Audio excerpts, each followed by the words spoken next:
Good morning, good afternoon, good evening, wherever you are, whatever time it is. Welcome to the secrets of a ghostwriter.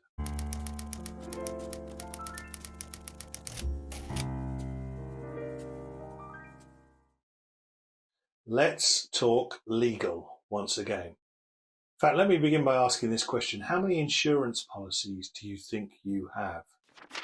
I'll be surprised if you actually know. I mean, so many of us have got lapsed policies and stuff that we have to be reminded we once took out. I can't answer that question. The basic ones are obvious. But when you're a writer, where do you stand? Have you ever considered that you might need legal insurance? Well, one of the symptoms, I think, of taking out insurance is it's often after the event. Sure enough, if you've got a house, it goes with the house purchase, probably at the same time. But people learn retrospectively, don't they? And at the start of my career, I never considered that I might have pitfalls ahead. And I think it was really only a couple of skirmishes that made me think I need to do something about this. And I had those skirmishes where I was under the protection of a publishing house. But you won't always be like that. And you'll notice that quite a lot of authors are not particularly loyal to one publishing house, or they might flit around according to the deal, or they might flit around according to the personnel. You know, if your main editor goes to another company, you might say, well, I really want to work with that guy. I've worked with him all the time. So suddenly you're moving into a different system. But that's, the successful end of writing. If you are in that mid-range where self-publishing is your modus operandi and always likely to be so, and you're not writing fiction, I can't think of too many reasons why someone writing fiction would want legal insurance unless they are plagiarizing. But for a lot of other genres, I think it's really something fundamental to take out. And I reckon that most writers you speak to have never even considered it. If you're writing any kind of memoir, any kind of business book, you probably do want to protect yourself. There is, of course, a fine line between writing something that someone disagrees with and writing something which is legally unsound. And many people think the first gives them process in the second. It doesn't. It also costs a lot of money for someone to take an action against an individual. Now, if you are under a publishing house, it's more likely than not that they will go for the publisher of the material. But if you are self-publishing, they're not going to file a suit with Amazon or other equivalents. They're going to come for you. This sounds potentially horrific, and very little ever ends up in court.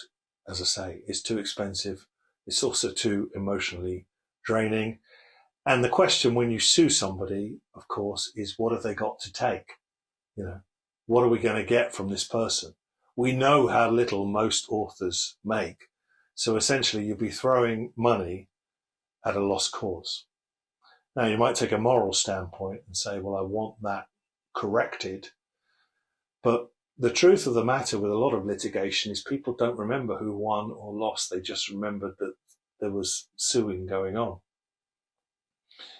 And often if a court case becomes public, people remember odd details from it, quirky little details, not the actual reason they were in court. What's the best thing to do? Get yourself legal insurance.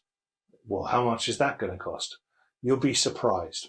Okay, so there is unofficial, official, damn good advice from, in the UK, the Society of Authors, in America, Authors Guild. And without opening myself up to anybody thinking, well, he's insured for so much money, let's take him to the cleaners, before they've even thought why, I can tell you that to get legal insurance will cost you pounds in the UK. I mean, pounds. I won't say how many, but pounds. You'll have direct debits for gym memberships, car insurance that exceed the sum. And the sum will insure you for big sums, big figures, £500,000, £1,000,000 upwards. It's a small outlay for big return potentially. Of course, you never ever want to be in that situation where you use it. I'm really happy for that direct debit to go out. And, you know, sod's law, the day I stop it is the day that someone's going to come knocking and take you to court. Just another point on that, though, which is a technicality that some people can, you know, fall by the wayside of. If you are publishing through your own limited company, again, I'm not a lawyer and I speak from British knowledge, there are cases where you're not protected perhaps as the director of that company, but you can add that on to your insurance so you are fully covered. And again, remember, a handful of pennies for quite a big potential level of protection. I hope that helps. And I'll see you next time when The Secrets of a Ghostwriter continues.